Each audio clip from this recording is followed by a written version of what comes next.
uimbaji imebeba uzito mwingi sana. Kati ya waimbaji hakuna upendo, ni kuchukiana tu, moyo unalia. Hata watumishi kati yao hakuna maelewano, ni malumbano tu. Hata na waombaji nao ndo hivyo, wanabishana, wanajengeana chuki.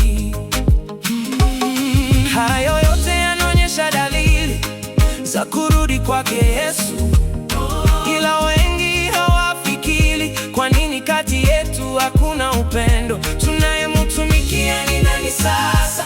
Mungu yeye hana ubaguzi, ana upendo kati ya watu wote. Inabidi tubadilike leo, tupendane, tushirikiane, tuwe kitu kimoja.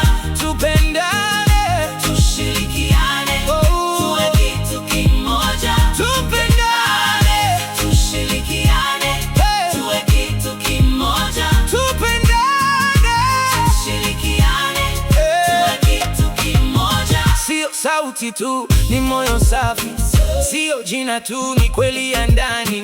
Mkono kwa mkono twende pamoja, tujenge amani mahali pa ibada.